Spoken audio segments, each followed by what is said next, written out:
Talk episode 170. Myself, Jack Neville, and Matt O'Callaghan. This week we'll be looking in depth at the upcoming league game between the Limerick Footballers and Longford as the league kicks off. We'll also be looking back on the Limerick Hurlers, adding another piece of silverware to the collection with the Munster Hurling Cup. So stay tuned for all that and more. The impression again we get out with what you put into it's like a walk of life. If you're good enough, go out and get it, no more about it. Not so much control in the centre of the field from Kilkenny as Richie Bennett sends it high and over the bar. Your mother sends you down to the shop for a pound's worth of goods and she gives you 50 pence. You can't get the pound's worth of goods, can you? Just about kept in. Oh, well, God, Shawnee Buckley. To do that to Tomas O'Shea, he deserves to score from here. One of the highlights of the Sunday game. Limerick went out there from the word go today. No more about it. They made all the running, that was it. Put the ball over the bar and the back of it, and that's it. No ifs, no buts. Is there much time left? We have a couple of injuries. Here comes Kieran Carey. Carey leading the charge of the right brigade. 45 metres out. He's a chance to score. He's put it high. There's no sympathy in this game for anybody.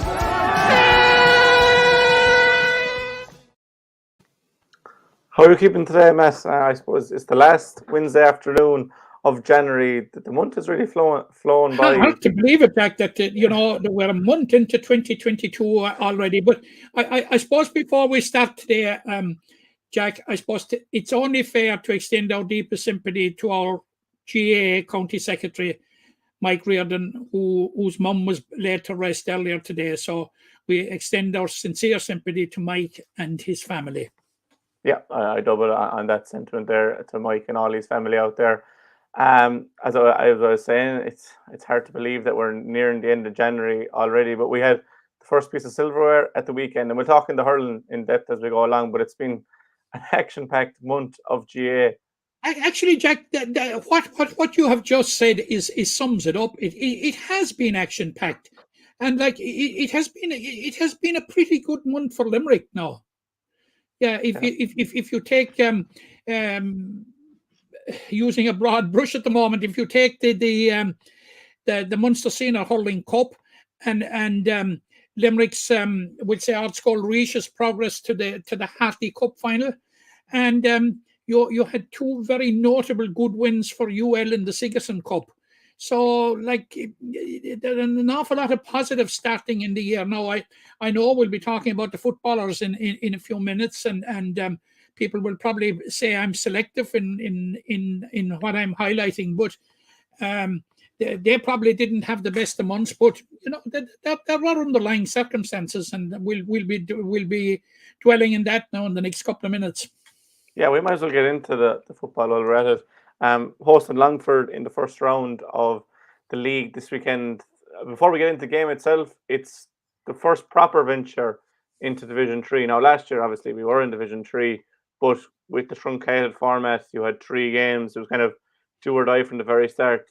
This year, the league campaign, although you've more chances for survival, you've probably less chances to go up, because if you lose your first game, for example, you're fairly out of it already, because a lot of teams do win probably 6 or 7 out of their 7 games in the league to get promoted. So how will Billy Lee and his side fare going into Division 3? It's the first time Billy Lee will lead the side into Division 3 proper.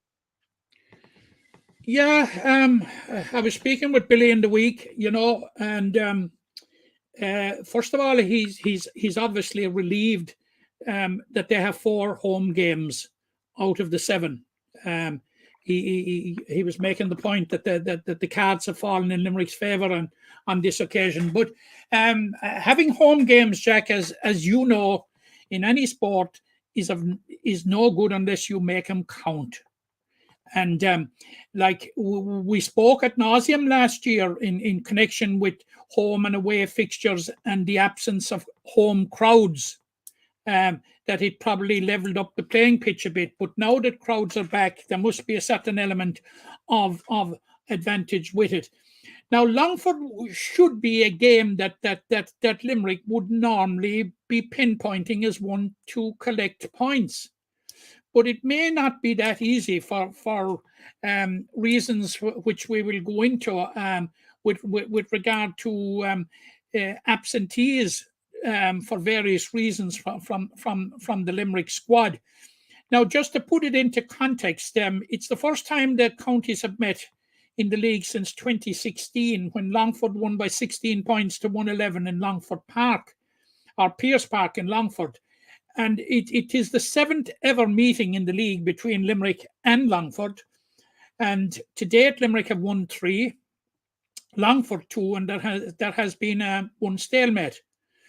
So it would look on it, if you take those cold facts or cold statistics, and I know they'll count for nothing, absolutely nothing, come 5 o'clock on Saturday evening. And the game is at 5 o'clock, by the way. It was originally penciled in for 2, but it's gone back to 5 at the Gaelic Grounds, TUS Gaelic Grounds. It will count for absolutely nothing. It's what's going to happen inside the white line. And that will be the challenge for Billy Lee and his management team now. Maurice Horan has come on board in the backroom team in place of Brian Begley. Now, there are a lot of absentees.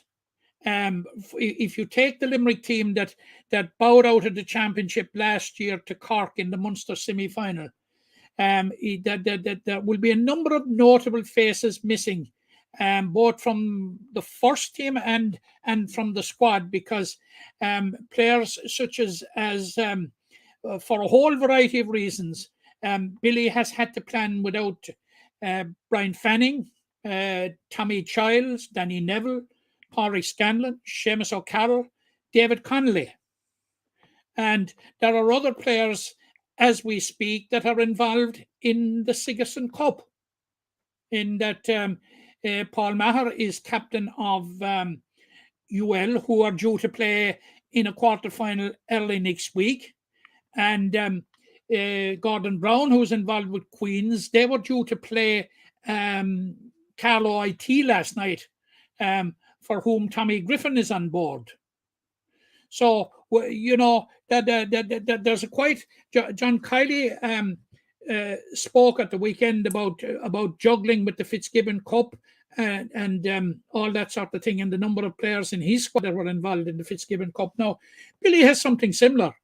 It's a bit of a juggling act for Billy as well. But I have no doubt we're likely to see some new faces, or else we're going to see players being promoted. Now, I don't know how many players will come in cold. In other words, how many debutants we're going to see.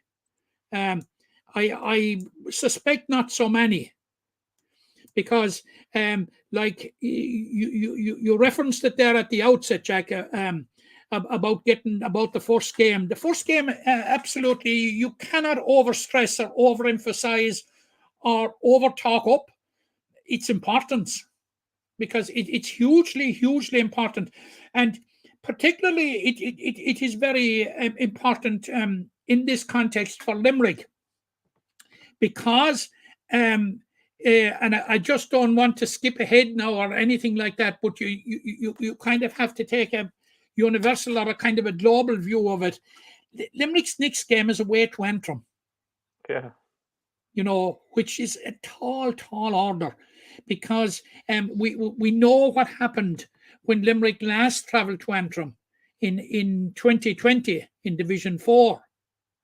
And like the Antrim would be certainly one of the stronger teams, possibly, you know, in Division 3, albeit they've just been promoted. But like, you know, Longford are going to be difficult, Jack. They've got a new manager in. Billy O'Loughlin is the chap's name. He's a Laois man with a rich football pedigree. Now he oversaw beating Louth in the Auburn Cup. They subsequently bowed out to Offaly by a point. So that was their Auburn Cup, or the extent of their Auburn Cup campaign. But you know, if you're looking for positives from Limerick, they're there, because like Limerick suffered a very heavy defeat to to Kerry in the first round. But as subsequent events have transpired, we are now in very good company, because Tipperary suffered a similar defeat to Kerry, and lo and behold, Cork almost the same. Yeah, So, I think when you look at that game against Kerry in the first round, like on paper, it's a very disappointing loss. But when you consider Kerry had, I think it was 8 of their starting team against Tyrone playing, the likes of Sean O'Shea to come off the bench, and Limerick had an experimental side, and Limerick aren't near Kerry, and that's fair to say in the football landscape. I don't think anyone's going to give out to me for saying that. The Tipperary one will have been the disappointing one, having led for so long and threw away a lead, for want of a better word. Now, Tip did come back into the game, but Billy was kind of saying that you need momentum going into the league. That's where kind of highlighting the importance of this first game, just to hit the ground running, because you mentioned it there. There's a tough road ahead, and I'll just run you through it now. It's Antrim next Saturday in Corrigan Park. Like, regardless of how good Antrim are, if you're travelling all the way up north, it's going to take its toll on you. You've Louth in the Gaelic Grounds a fortnight afterwards. You've Wicklow then in Aughrim. Now, we showed last year what we could do in Aughrim, but a different kettle of fish this year it could be. You've Westmeath then at home, Laois away in the penultimate game, and then you round off the league campaign against Fermanagh. Well, hopefully there'll be a league final, but it doesn't exactly get easier from here on in. So you'd want to be laying down a marker and getting points on the board, not only give you confidence, but to give you that safety net that should you lose in the next few rounds, that it's not the end of the world. Yeah, that's true. Absolutely true. And certainly, no disrespect to Longford, but it's a game that when Billy would have sat down with his management team and scanned over what the league fixtures are, apart from the fact that it was a home game, he would have been he would be targeting as a winnable game.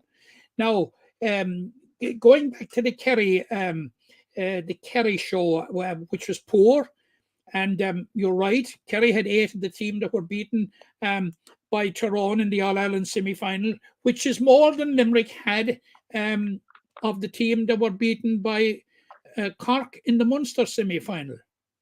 So in normal circumstances, Limerick wouldn't be in Kerry's league, but that would create a greater disparity between them in standards. But I think Billy Lee got a very, very good response to the Kerry defeat, in that they came so close to beating Tipperary. Yeah. Now you don't get points or you don't get silverware for almost winning, you know. But from a performance point of view, and from a motivation point of view, and from a morale point of view, there was a little bit of a victory in it. And were they to lose again, you know, by 5, 6, or 7 points to Tipperary, it certainly wouldn't have been good. Yeah, you know? I suppose, yeah, you're right there to take the positives from the game, that it was a good performance. And I suppose it's marred by the results, really, because Limerick were much the better side. But picking up on your point there a few minutes ago about the departing players, obviously 3 gone from the championship setup. Is there anyone in particular you can imagine that will look to fill the void left by Fanning Neville and Tommy Childs? Well, it's going to be very hard to see who's going to come in, but like Luke Murphy has been tried at fullback, I think. Now I understand that Billy is sweating a bit on Luke Murphy at the moment, in that he picked up a knock at the weekend, and may not be available. But I really feel for Billy Lee and his management team when you reference the fullback position, because fullback is a very, very difficult position to fill, Jack. And we had with Brian Fanning there, he was on the team for maybe 5 years without nailing down a permanent position or a permanent place. And lo and behold, last year he evolved into a fine fullback. Brilliant. Now, Brian Fanning was as good a fullback in 2021 as there was in any county, you might say. And to think now that, you know, in that particular crucial position, that Jack or that Billy is back to square one. But that's what it is. He's back to square one in it. Yeah. In filling that position. Now, whether Paul Maher will be available or not. He's back with the squad, but whether he'll be available or not is another question. Would Sean O'Dea be the man that will be moving into fullback? Yeah, there is options. I suppose Paul Maher is probably the ready-made replacement because he would have been starting coming into last year's championship when Michael O'Donovan had a very strong start to the year and took that place and held on to it. But if Paul is with UL, he's obviously going to have to give a share commitment there, and you don't want the player to burn out in January with such a long year ahead for club and county. Sean O'Dea is another one. You'd imagine Sean O'Dea and Mike Donovan will definitely start in the full-back line, but will either of them start at full-back, or will there be Maurice O'Sullivan is another one from Gaeltacht Gales who's unfortunate again with injury, would have been a ready-made replacement as well. We've seen him with Gaeltacht Gales. Full-back would be his best position actually. Yeah, But I think he's picked up a knock now at the moment, so that probably rules him out. So there's a lot of head scratching to go on over the coming days before Billy reveals his team on Friday evening. Yeah, is there any other players from? I honestly think that has been playing a big part for the last couple of years in particular. But he's a player I like in particular. I think he's a very, very good player, and I think he proved me right in 2021. And that's Peter Nash. Yeah. I honestly think that Peter will be nailing down a first 15 spot on that team and should be doing it. Yeah, Peter, I suppose, came onto the scene phones of 6 or 7 years or more than that even. Probably got a starting place early on and then lost it probably through other people's form more than anything. But he showed not only for Limerick but for Kildare Palace Kinnery that he is a lethal forward, and with Danny gone, there is that position there. Josh Ryan was tried out in full forward line as well. That Billy does have options there. Obviously, you never want to lose your first team players. You want them there, and the others pushing them. But look, it's not all negatives for Limerick. It allows other players to flourish, and we hope to see. Billy was saying that to me, as I said when I was speaking with him in the week, and about now is an opportunity for players. And when you're talking about an opportunity for players, I think one man, and you just referenced him there now, that should be moving on and nailing down a place and possibly stepping into the boots of Tom Childs, and that's Josh Ryan. Yeah, a brilliant footballer. Brilliant footballer, big man, able to kick a free, an awful lot of strings to his bow, except that he just doesn't seem to be able to get that bit of consistency that is necessary. But a very, very, very good player, and he is a player that that Limerick should be looking to, to step into Tom Child's boots, which are big boots to fill now. Yeah, and forming a partnership there at midfield with Dara Tracy. Yeah, I think now Cian Sheehan is another option for possibly a midfield role, because we saw him when he fell back into that role for Newcastle West, how well he played. Yeah, but is it a bit of robbing Peter to pay Paul if you bring him out of the forwards? I don't know, but I would find it very, very hard to pick a Limerick team without Cian Sheehan, to be honest. Yeah, I suppose going back to Josh Ryan for a minute, the versatility probably goes against him in a way. He's well able to play anywhere from 8 to 15.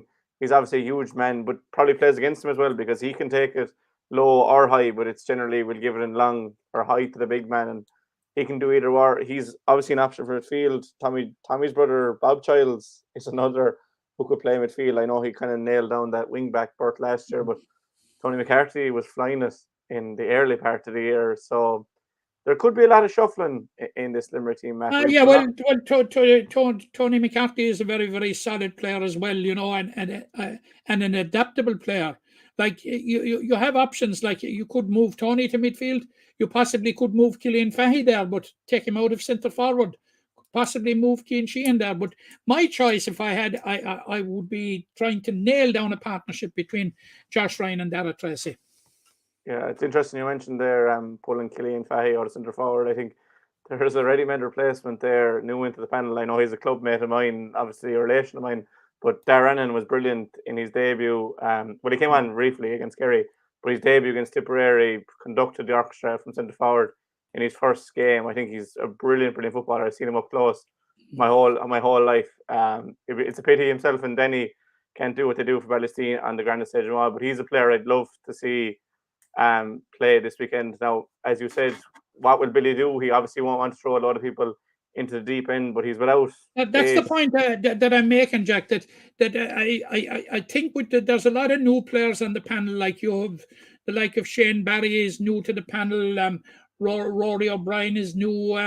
Barry Coleman is new. There is a possibility of a man for a debut.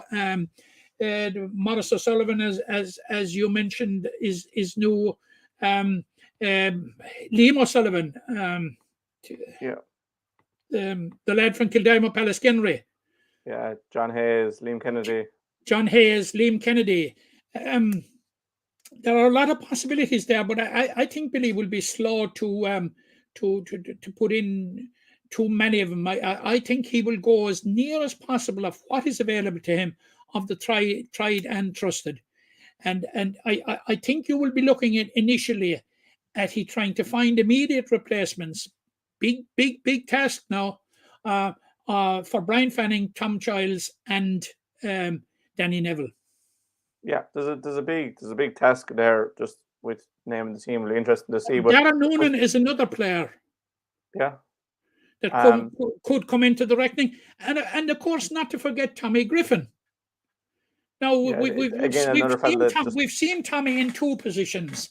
Like we've seen him in midfield and we've seen him at full forward. He's definitely more suited to midfield. I think personally. I agree with you. I agree with you on that, Jack. Yeah, I agree. I think speed is the way to go inside. We saw that with Hugh Burke and Danny last year, and Robbie Burke. It probably isn't as quick as his brother, but very good movement. I think you just need very good movement inside there. The times of launching a high ball can be used. You can bring your midfielder in there as you see fit. But I think Tommy is better out the field. His clubmate Jim Liston was also very good against Tipperary. He looked very solid. And there's another option there. There is options to Billy. Robbie Burke. There are a number of positions you can play him in. They have played him at fullback to counteract Mike McMahon in the county final. I wouldn't be playing Robbie fullback. I don't think he'd want to play there, but he's one of the first 15, definitely, unless he loses his position or someone else comes in. But he's nailed on to start championship if he goes as well as he did last year. I just was finally on Longford because it remains to see what Limerick will do, but it's not going to be easy. And I know we're not saying it's easy, and it's one that Limerick will target, but they're a solid Division 3 side. They've been there, I think, 8 in the last 9 seasons. I think they were relegated in 14, I think it was, and came back up straight away. So, Longford are used to playing like competitive games this time of year. Now, Leinster is pretty abysmal to say the least, but they're used to these tough league games in a tough division. So, Limerick will probably be outsiders going into the game. They will be outsiders because of we'd say those that are not on the panel. But in normal circumstances, all things being equal, I'm not so sure that they would have been that big in outsiders. I think Limerick have a chance, Jack. I think they have a chance. I'm not writing Limerick off at all. That's what I'm not. I honestly think that they can regroup. We spoke there about the options, and Billy might pull a white rabbit out of a hat. We don't know, but I think Limerick have a chance. I'm hearing this thing. I'm hearing this thing, and it's all predicated on looking too much into the Kerry result. Over-analysing the Kerry result and over-analysing the significance of it. I honestly think, Jack, in reality, and dare I say it, and it could come back to haunt me, that the Kerry result is insignificant. When it comes, the real business starts here. And it was quite obvious from the start, despite the defections, that Billy Lee was trying to bring new players through and use the McGrath Cup for that purpose. Yeah, and he did just that. And I think for Kerry, first game of the year, They would have been very disappointed last year with the All Ireland semi-final. They would have been very keen to get back at it. Jack O'Connor, his first game in his third term. There was a lot going for Kerry and for Limerick. Like, they were definitely affected by COVID. I know Billy mentioned it briefly afterwards, and like, you can't account for those things. That should be all clear now. Restrictions are eased, so people can get out to the game as well, which is another bonus. Limerick, I just checked there. Limerick are slight favourites according to the bookies. They're 5-6. Longford are 5-4. So Limerick are slight favourites, but a lot could depend on the crowd getting there. There was a real feel-good factor the last time Limerick played in the Gaelic Grounds, which was early 2020, or the last time they played with a big capacity crowd was early 2020 in the McGrath Cup. So hopefully you can get a big crowd out. I don't think there's any restrictions on numbers these days. So no. And look, Jack, all the metrics with regard to COVID are going in the right direction. And like over in the last 24 hours, we've had a phenomenal drop of 85 patients in hospital with COVID. That's good to hear. It's heading down for 700 now. It's not too long ago since it was over 1,000, you know. Yeah, I can't say I pay too much attention to the news these days because it's generally all COVID. But yeah, there should be a good crowd. Well, I pay attention to the metrics, and the number of people in ICU are down 5. So that's today's figures. That's always positive. It's all very, very, very, very positive. And now I know that there's, with the relaxation of the restrictions from last Saturday morning, that there's an expectation of a spike in numbers. It'll be interesting to see if it transpires. Yeah, hopefully it won't, and hopefully we can keep going to games, because we were deprived of that for so long. And being at the Limerick Clare hurling game, which touch on in a minute now, just brilliant atmosphere below there. Cusick Park is like a cauldron, and the official announcement was 7-7 or something. There was definitely more than 8,000 there. But anyways, beside the point. 2 tentative yeses for Limerick to win the game, from the two of us. Yeah, if you push me on it, I say yes, Jack. Yeah, I think they'll get the job done. I think there's something about that squad of players. There's a camaraderie and there's a togetherness about them, and we've been talking about this for the last 2 years, and a sort of a philosophy about them. I think that they will rise above, the defections. Unfortunate, unfortunate and all as they are, Yeah, I'm going to go with that. 2 yeses from us with regards to Limerick getting the league campaign off to a good start before they have that journey to Antrim next week. I suppose that's plenty in the game this weekend. Obviously, 5 o'clock, TUS Gaelic Grounds. I'm not sure with regards to tickets. Can you buy them on the day anymore? Or are they trying to limit all those interactions? Do you have an update on that? I don't actually, Jack, no. Yeah, I'm sure we'll have it up on the website when it is. But if I know there'll be no water break. Yeah, I meant to ask you about that. A nice segue between the hurling and football. No water breaks, Matt. Yeah, well, I'll be selfish about this now, Jack, and and I won't be. I'll be unapologetic for being selfish. I found the water break, particularly at club games, very, very, very difficult. From a logistical point of view of covering the games and doing reports on the games, because what very, very often happened, and it was quite legal now, I'm not saying anybody was doing anything wrong whatsoever, when they'd come into that little huddle for the water break, particularly the second water break, there were invariably subs that went back out that we knew nothing about until maybe they'd be on 3 or 4 minutes. Okay. And we'd be wondering who they came on for and all that sort of a thing. Now, it wasn't applicable as such at inter-county level, because there was a system whereby that the all substitutions were noted and announced over the public address. Yeah. But it certainly was a nightmare in covering club games last year.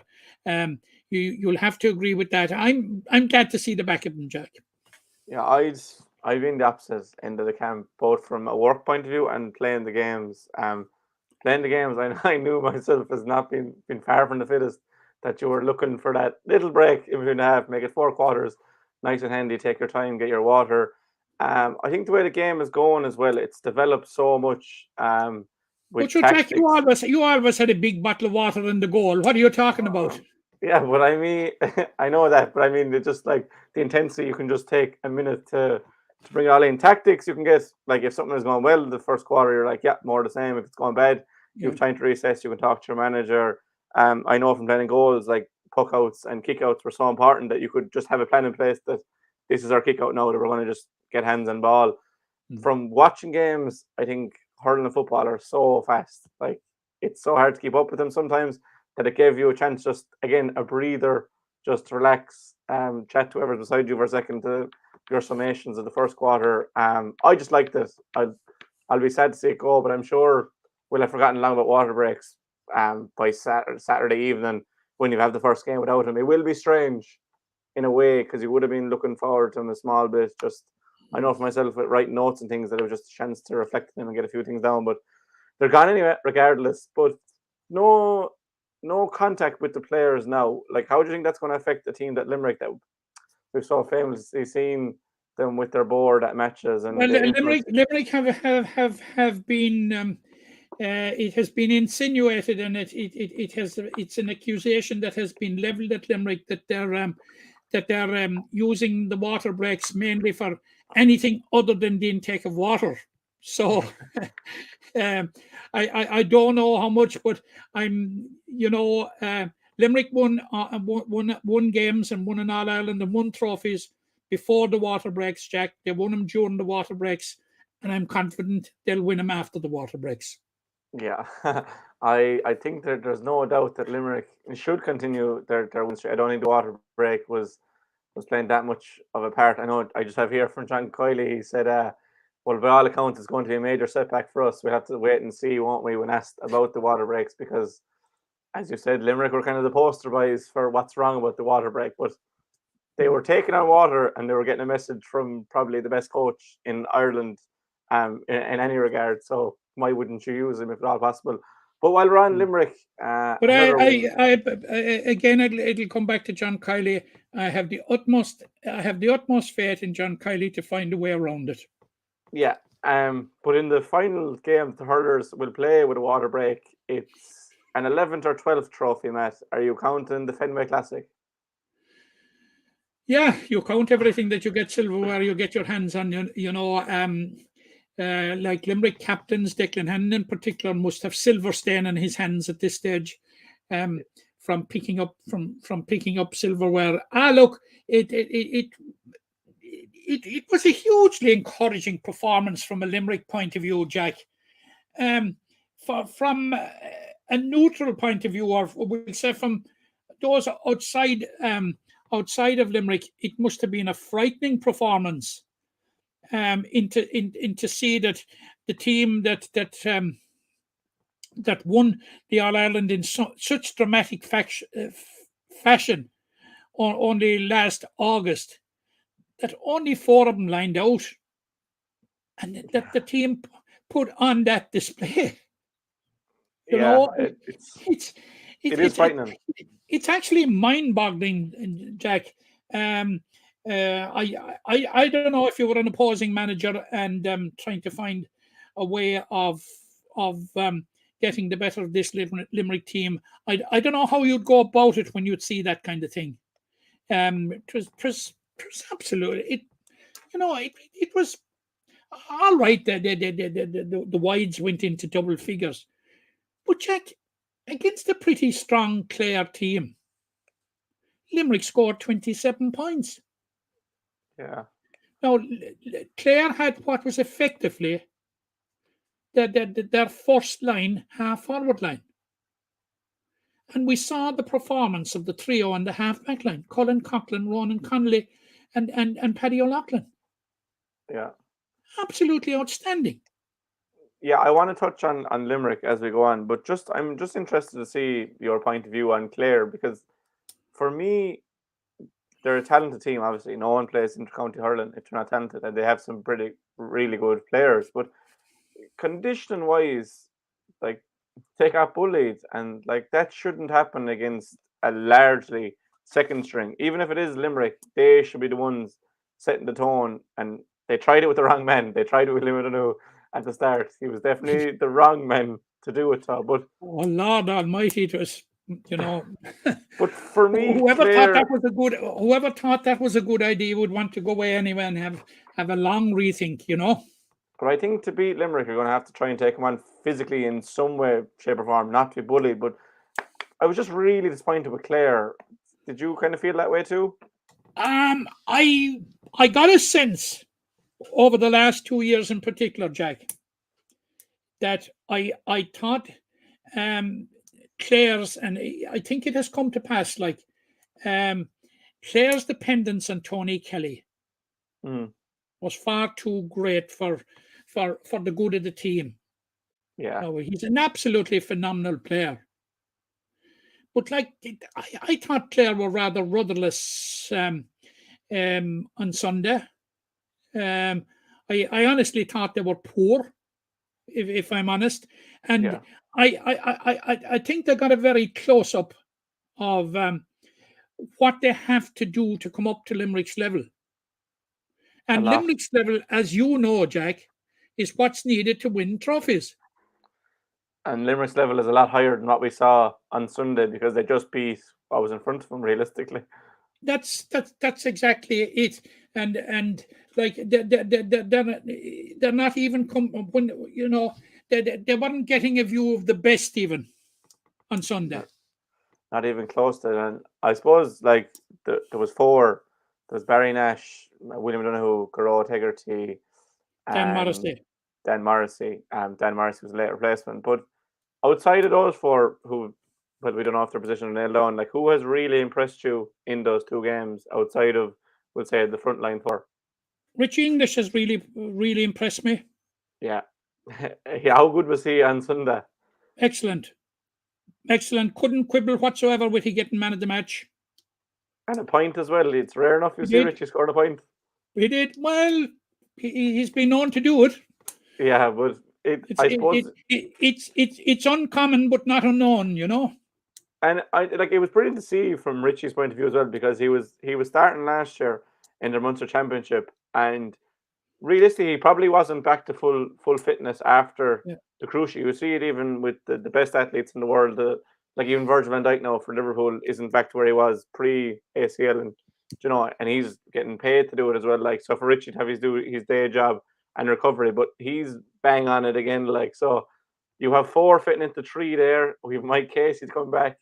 You have Aaron Costello, who is with Kilmallock, Jerome Boylan, what you see at the moment. Like, it's selection headaches for John Kiley that we knew we might see, but like Rich English is really Mikey Casey about 6 weeks away. Yeah, like Rich English is really putting it to John Kiley at the moment. Like, you can't take the number 4 jersey off him, really. No. It's going to be who's ever in the other corner to win it back. And look, Sean Finn is the best cornerback in the country. There's no doubt in that. But at the moment, he doesn't have his championship jersey, does he? Well, Barry Nash is the number 2, and I don't think Barry put a foot wrong. You know, and I honestly thought in the 2 games, talking to Barry Nash, that he was handed the captain's armband, and it was handed to him for a reason, because I thought he displayed admirable leadership qualities during the course of the 2 games. Yeah, and the captaincy was something that rested very lightly on his shoulders. Yeah, and it suits him. He's that bit of silver in his hand as well. Another point from Rich English is as well of his leadership qualities, because you could hear him even with more than 8,000. I'm going to say there was more than 8,000, whether that's the official figure or not. Beside the points, I don't know if they're counting children or whatever, but 7,992, Jack. Yeah, there was more than that there. I don't care what anyone says, but Richie, you could hear him so vividly inside in the stand, just telling everyone where to go, and it's that constant communication from behind you, because he can see the whole thing out in front of him. It was just real leadership, because he's one of the elder statesmen of the team, even though he's only turning 27 this year, if I'm right. In front of him again, you mentioned that trio. I don't think Paddy O'Loughlin and Ronan Connolly put a foot wrong. They weren't really tested that much either game. I know you mentioned Clare had their starting half forward line, but they weren't tested. But Colin Coughlin has taken a lot of plaudits, and well deserving. So, like, I know we said Clare got bullied, and he was one of the main men, and to be that size at 19 years of age is a bit unfair. Yeah, he was simply incredible in the two games, Jack, and what a backup player, if that's what he's going to be for the half back line. It'll be very, very interesting to see what half back line will be named to go to Wexford on Sunday week, because there are choices there. There's a half back line in waiting now. Yeah. Like, I know one of the bedrocks of this Limerick team, of course, is the half back line: Burns, Hannon, and Hayes. Absolutely legendary half back line. But by God, that there's a half back line in waiting. I was absolutely delighted for Ronan Connolly, because I would rate Ronan Connolly very, very highly as a hurler. Yeah. And apparently played very, very well for UCC, and is midfield for UCC, and certainly coming through the ranks with Ardskull, Reach, and with Limerick underage. Ronan Connolly was an absolutely fine hurler. And I'm not surprised that he's making the transition to senior in the slightest. I thought he had a flawless performance last Sunday, and he was involved quite a lot now, Jack. Yeah, that kind of centre back role that we've seen Declan Hannon just kind of receiving the ball and giving it off as well. A lot of times it's not spectacular, but it gets this Limerick juggernaut going, because they like to play it around intricately in the middle of the park before letting loose. That is exactly what he did, and I'll tell you, it was a very, very satisfactory outing for the half back line. I'll tell you, because as I say, you had Cathal Malone there, you had David Reedy there, and you had Shane Golden. Like, they're nailed on starters for Clare, probably in the half forward line. Yeah, and Limerick second string, if you can call them that, are dominating them. I suppose I mentioned let loose there a minute ago. For me, Brian O'Grady looks like a man that has been let loose this January.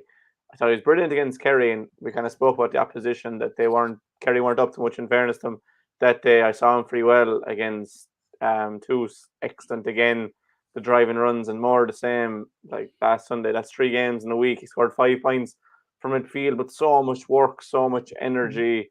Another fella pushing the frontline players, and beside him then William O'Donoghue he's the Mike Houlihan of this team, essentially. He was William O'Donoghue was just William O'Donoghue, setting the tone, power, and everything that you would look for. And as you say, when Clare tried to rough him up, you went to the wrong man, the worst man in the team you could go to. They went to the wrong shop. Yeah, like, I don't know, they're planning to get Donoghue a yellow card early, and I was even thinking, I was like, he won't be able to be himself, but he plays in the edge, and he just kept it under the edge on Sunday, and just sets the tone for this Limerick team from the throw in against. He's beaten Jamie Barron all ends up anytime they've played. Last year, just ran right in the All-Ireland final. Just a Rolls Royce for player. But I want to get your thoughts on Brian O'Grady beside him, because he's really I was very impressed with Brian O'Grady. I have been impressed with him coming through the ranks, and I have been noting his performances since his days with John the Baptist School, when he helped them to win an All-Ireland back in the day, an All-Ireland Colleges B championship, which is no mean feat. Fantastic achievement for hospital and for the Limerick School. I've been impressed, and I'm not terribly surprised that he's coming through, and he's an all-action power hurler, and I think he'd a very, very he's after 2 very, very good performances. Now I presume John Kiley had planned on letting him out from the start because of his commitments with the UL in the Fitzgibbon Cup. But when Rory Duff cried off, obviously he brought him on, and I thought Brian O'Grady was very good. Yeah, I'd say it could have been Brian O'Grady played just 33, 34 minutes for UL, and Rory Duff played pretty much the same. He came on when Brian O'Grady came off, so maybe it was UL's tinkering that led to Limerick's tinkering in the end. But so many options coming through, and we could go through the whole line, we could go through the whole team. Like, I thought Darren O'Connell was brilliant again in the forwards. Adam English came on and scored his customary 2 scores. That's 1-3 in just under an hour of senior hurling. Grode Hegarty, another Rolls Royce hurler. There was, But Jack, I'd say, Jack, how does John Kiley sit down and pick 15 Limerick players if David Reedy isn't one of them? if flawless again from frees first and foremost, and that's something that he does probably better than anyone on the Limerick team. Aaron Gillan included. He's just phenomenal free taker. I think he's adding loads of strings to his bow this January. His work rate is definitely noticeable. He's getting back playing that kind of Keane Lynch role, intricate play, like just linking everything. How you pick a team without Dave Reedy is the question, and maybe it will be answered, and maybe we won't be picking a team without Dave Reedy going on, because another fella, the 11 jersey sees at the moment, it's up to Keane Lynch to impress enough in the fits, or maybe he could be repositioned. Like you talk about Billy Lee pulling a rabbit out of the hat, like John Kiley certainly has plenty of rabbits he could pull out of that hat and throw anywhere. We saw what happened when we moved Keane Lynch to centre forward and Kyle Hayes back to wing back. Could we see another thing like that in 2022? You could see anything. You could see anything. I have learned during the course of this cast not to try and second guess what John Kiley might do. Yeah, it's futile. Other than to be absolutely confident that whatever he'll do will be the right thing. Yeah, invariably he's made the right decision, and that's including the Fenway Classic. That's 12 trophies for Limerick. That's 3 Munster Hurling League Cups, whatever you want to call them, 2 National Leagues, 3 Munsters, 3 All-Irelands. And before that, we weren't winning anything. We were winning Munster in 13 before it was 97, and All-Ireland hadn't been won since 73. A league, I think, was 97. Sorry, the Munster was 96, the league was 97.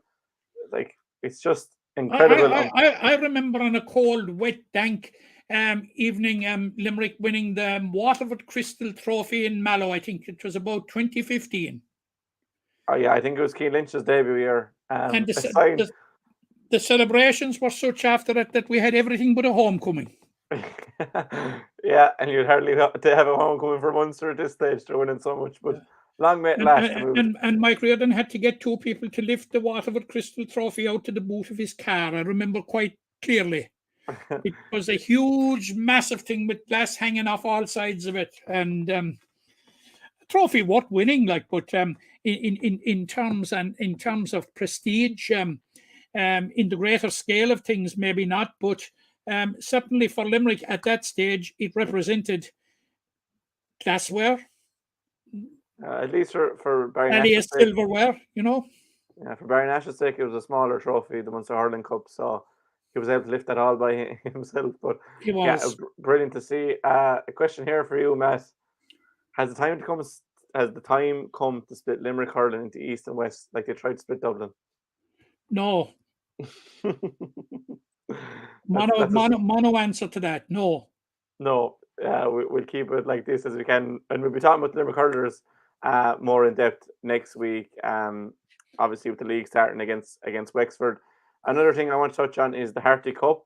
Ard Scoil are back into the final, a 6th final for Ard Scoil since 2010, when they eventually broke that glass ceiling in a team that contained Declan Hannon, Shane Dowling, and the likes. And we saw what they went on to do, but fantastic performance against Hurlers CBS. 4-18 to 112. It was 3-5 to no score to first water break. 4-11 to, I think it was 5 at half time. Just imperious performance from the Limerick school. It was, Jack, and I suppose you talk about defining moments and defining periods in a game. No doubt at all about it. I suppose that opening quarter was the defining moment. Ardscoil really made it count and led by 3-5 to no score, as you said at the end. But you would have to note that the performance of Shane O'Brien and he scoring 2-6. But apart from he scoring 2-6, I think early in the game he served notice that the kind of threat that he was going to be, because within 2 minutes of the start he had forced a fine save from Aidan Stakelum in the Thurles goal, and then in the 5th minute he won the penalty, which Niall Farrell blasted to the net. And So his hand was all over it, but it was a very, very good team performance. Now, I know it's a team that was split between representatives of Limerick and Clare clubs, but weighed very heavily on this occasion, Jack, in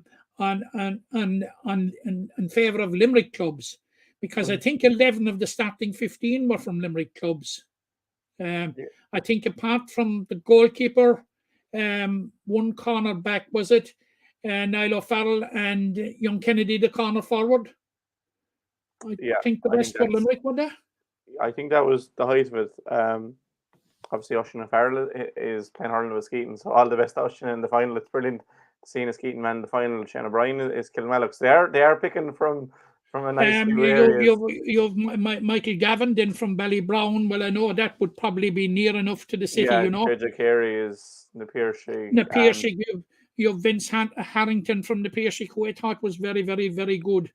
Just on Vince Harrington and Shane O'Brien, we saw them in the Munster final at the end of 2020, the minor final, and obviously Adam English kind of takes the plaudits whenever he plays, but Vince Harrington and Shane O'Brien were two of the best players in that day, and I couldn't believe they were both minor again the following year. So it'll be very interesting to see those players with their actual clubs this year. Obviously, Shane O'Brien is going into the Limerick Champions camp, and Vince Harrington, like Navirshi, are no strangers to winning silverware. So it'll be really interesting to see how these lads develop into I would be very, very confident about those two players. As you said, Adam English took the plaudits, and probably rightly so, but they were two exceptionally good players. Now Vince Harrington actually on that minor team, Jack, was full back. Yeah, that's what I thought. I thought we had a Mike Casey replacement there and then. Yeah, but he was out wing back now in the Harty Cup, and he's done very, very well there. So Vince Harrington is certainly one for the future. That doesn't a doubt not about that. I was hugely impressed with him last week. Yeah, he was playing half back for the Piercy 21s. I saw him one night against Mungret. Could be in the Dan Morrissey mold. The big strong man can play between half back and full back, and probably everywhere else in between. But that final is on the 5th of February, Saturday, 5th of February. It's going to be on the Gaelic Grounds. Limerick and Clare again. But a word for St. Joseph's Tulla, because from all accounts, it's a very local, like kind of rural local area around Clare, kind of Tulla, Scariff, Fecal, that kind of area. So it is nice to see a school like that, a rural school, get to a final like this. Their first final Fantastic. ever. It strikes a blow for all schools, Jack. You know, and I think Niall Moran was making the point following the victory over Tulla Sarsfields over Tulla CBS last Saturday about what he was more or less expecting from St. Joseph's Tulla, and who they had beaten along the way, and they'd beaten St. Coleman's and Fermoy, who had genuine pretensions to for success in the competition this year. They beat CBC. Yeah, two in a row finalists. Two in a row finalists, and who were favourites in many people's book this year. They beat De La Salle Waterford. You can forget about saying that they're there with the look of the draw, or the look of this, or the look of that, or the look of anything else. But they made their own look, and they're certainly in the final on merit, Jack. Oh, fully deserving. And they are going to provide a serious challenge to Ardscoil Reach, and I'm sure that our Ardscoil Reach are quite well aware of that and will be prepared for that. Yeah, but the Ardscoil Reach have an enviable record in the Munster, in the Harty Cup finals. Played 5, won 5. Yeah, and they've proved very, very fruitful to the Limerick team. Ardscoil Reach, I suppose I mentioned Shane Dowling and Declan Hannon earlier. They've Keane Lynch, Peter Casey, the two Boylans, so many more have won Harty Cup. I think it was 11 when Limerick, Will O'Donoghue was there as well. 11 when Limerick won. O'Donoghue, yeah. Dave Dempsey, he's where Alan obviously played. Ronan Connolly was the captain in 18. I think Peter Casey was joint captain in 16. Keane Lynch was captain in 14. So Not sure who the captain is, but it bodes well for whoever the captain is that a bright future with Limerick is on the horizon, but no pressure to those young men. But look, it's good to see him. We'll talk more about that game next week in conjunction with the Wexford game. With nearly an hour on the clock there, Matt. Is there anything that I'm missing? Because generally there's something that you catch me on. No, I don't think there is, Jack. I suppose since we last spoke, nothing has happened in the Fitzgibbon Cup. The Mary I are playing tonight against NUIG. It'll be Galan versus Lynch. It's all in the line really for Mary I. If they were to lose the game, they need a load of results to swing their way. They need UCD to beat Cork. They need Galway to beat Cork, and then they need to beat UCD themselves. So for Mary I, it's do or die. But they have been very good in this competition over the years. They have, and they certainly put up a very, very creditable performance against what I'd be biased towards UCC, as you know. I might as well nail my colours to the mast on that. But what is a very, very strong UCC team? Very strong, Jack. Yeah. On paper, they you know, if you can go through line by line by line, they're extremely strong, and are backbone by 5 players from Limerick. Yeah. Like, it was ironic that there were 5 times more Limerick players on the UCC team than there were on the Mary I team. Yeah, I suppose Josh Constantine was injured for Mary I. I think he's Josh was injured, but like Josh Constantine, sorry. You had the 2 Boylans, Kieran Barry, Ronan Connolly, and William Hinn, who was the leading scorer. They were all on the college team. Yeah, and like you had a raft of Cork singers. You had John Mellerick was on it. You had Rob Downey was on it. Dara Connery was on it. Conor Cahalan, and they have Jack O'Connor and Niall O'Leary. They are missing Niall O'Leary and Jack O'Connor, and like they had Iarlaith Daly from Waterford, and we know what he did in the All Ireland 2 years ago. We had they had Killian O'Dwyer, Mark Keogh from Tipperary. So that was a very, very creditable performance by Mary I. And but you're right. Of course, Jack. That particular group in the current Fitzgibbon Cup is the group of death. You have UCC, you have UCD, you have NUIG, and you have Mary I. Like 2 big names and the 2 colleges that would be among the favourites to be in the shake-up are not going to be in the quarterfinals. That's the reality of it. Yeah, hopefully Mary I will be. That could very well be decided this evening. Yeah, wins for Cork and Galway will settle that group. If Cork and Galway win this evening, that's it. Group is settled. So hopefully we'll have that. There'll be 3 teams, if not 4. Wins for Mary I and wins for UCD will blow it open altogether. All the teams will have 1 victory. So yeah, I don't think the game has been streamed. Unfortunately, it's on in Dangan. Well, I hope Mary I get a result, but I can't say I hope UCD get a result. Yeah. I from seeing Mary I last week, I think they've a fine team. They have a lot of kind of club players that will be probably pushing their own county teams. We wouldn't know if you're not in them counties or whatever. But from what I saw of NUIG, they are a strong team. They obviously have Keane Lynch, which is worth a good few scores. They have any Evan team Ireland. that has Keane Lynch is a strong team, Jack. Yeah, they have Evan Ireland, Brian Cannon. But I think Mary I will give him enough of it. I'd love to see him win and just bring it to the last day. Because their home game is obviously on in Mary I, and there's a great atmosphere there. I was there for the UCC game. It's a brilliant college, in fairness to it. But UL then will be waiting patiently. They'll see themselves as true if TUD beats TUS. Sorry, UL are true. Because if TUS, they're not. If TUS beats TUD, then TUD need to hammer UL essentially go through. They're thereabouts. They were very good in the first round. But look, we'll have a roundup of all that. The Sigerson, UL, by the time we talk next, UL will probably have the Sigerson will be down to 4 when we'll talk again, Jack. And I confidently expect that we will know most of the last 8 of the Fitzgibbon. We as you said, we possibly could know 2 of them later on this evening. Yeah, UL will have more than likely played that quarter final, and by judging from their first games, will have more than likely won their quarter final by the time we talk next. But look, we'll keep you updated with all those.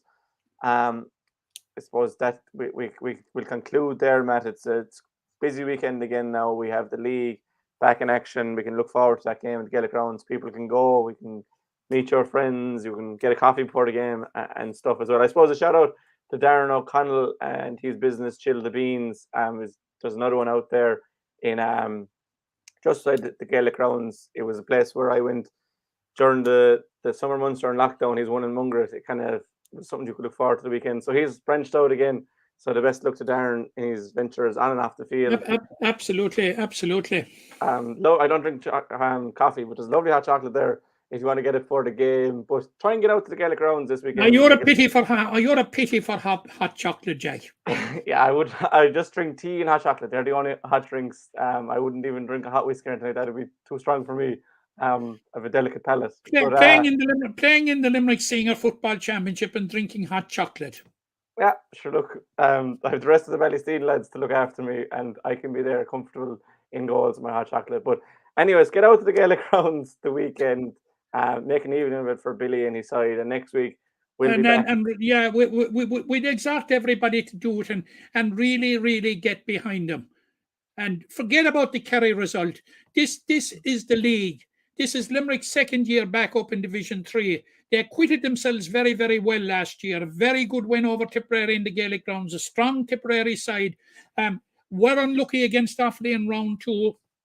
Had a huge win in Ockram in round 3, where too many. It has been the graveyard of so many counties' hopes. And then a very, very creditable performance against eventual champions Derry above in Carrick and Shannon. I would appeal to people to come out and support the lads. Come out and support the footballers. They deserve it, and they